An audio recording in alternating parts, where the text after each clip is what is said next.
Canal+.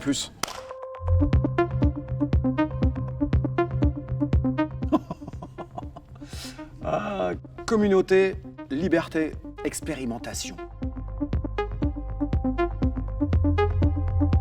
Parce que c'est vrai que la vision du monde de la nuit, la vision du monde de la musique électronique est tellement négative depuis tellement d'années. Mais vraiment, ce qui nous touche le plus, c'est quand les gens te disent « j'y connaissais rien ».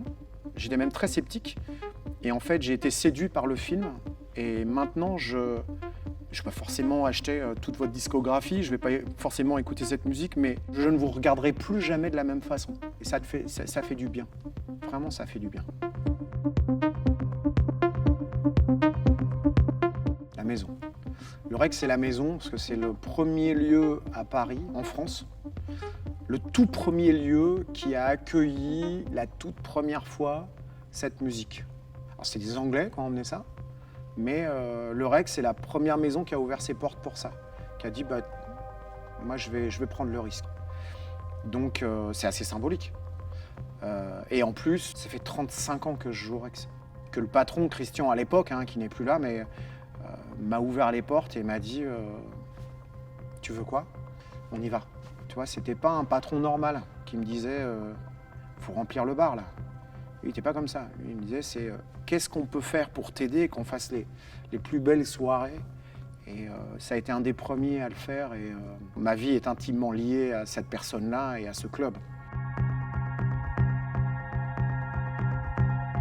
Et je pense qu'il y a un peu d'instinct sur le fait d'essayer de lire les gens.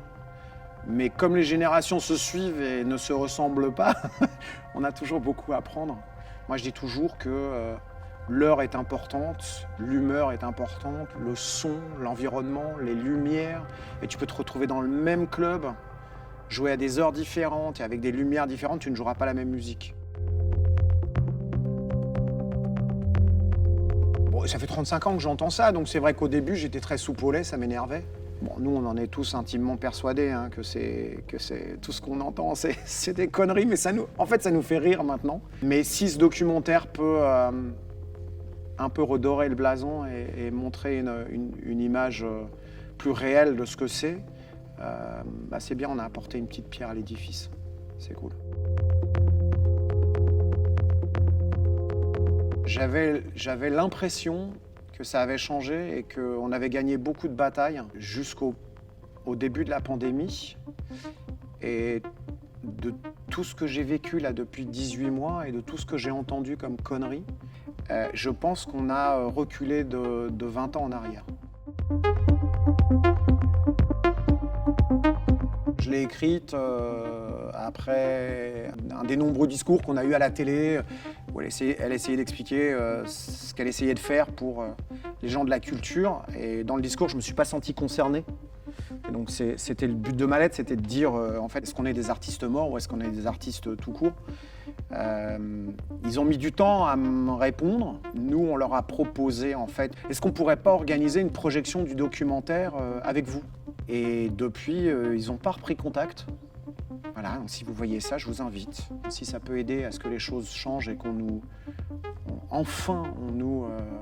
considère comme des artistes, ça serait pas du luxe.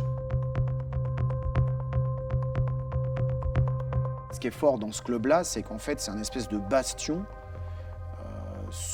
de liberté, ou en tout cas de parole, dans un pays où on ne se parle pas, où on n'a pas de droit.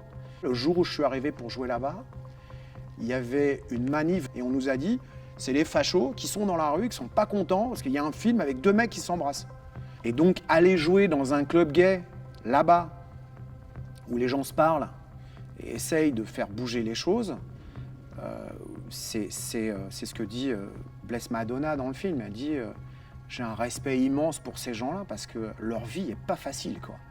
Tu vois, c'est compliqué. Et quand tu vois la descente de flics qui est filmée le jour où ça s'est passé, c'est impressionnant. C'est hyper impressionnant. Il dit 200 flics qui arrivent armés dans un club. Mais qu'est-ce qu'ils pensent trouver quoi?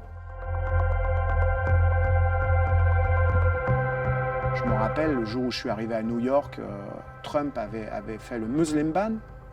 Et je suis arrivé dans le club ce soir-là et je me suis dit, qu'est-ce que je peux jouer pour leur faire comprendre que je ne suis pas d'accord avec ce qui se passe. Mais j'ai trouvé un moment où j'ai joué une espèce de nappe de violon hyper longue et par-dessus, j'ai mis le discours de Martin Luther King, I Have a Dream, qui ne parle pas forcément de ce qui se passait là, mais je pensais que ça pouvait résonner.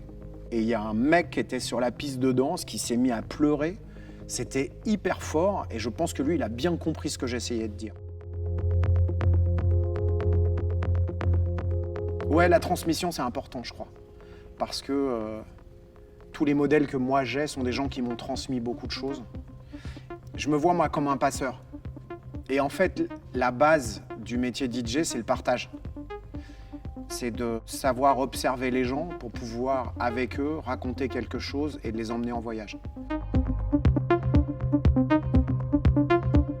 Il y a vraiment un artiste qui est quelqu'un qui me tient énormément à cœur, c'est Roche, qui est quelqu'un d'une intelligence incroyable, qui est un musicien génial, qui est un super ingé son en plus. Un jour, on est venu me voir, on m'a dit « Je viens d'écouter la musique de ce gamin, là. Il m'a envoyé des démos, je pense que ça va te plaire. » Et je découvre ce truc-là, je me prends 3 gifles. Donc oui, si vous avez envie de découvrir quelqu'un, allez écouter la musique de Roche. Mais il y en a plein d'autres, il y en a plein d'autres.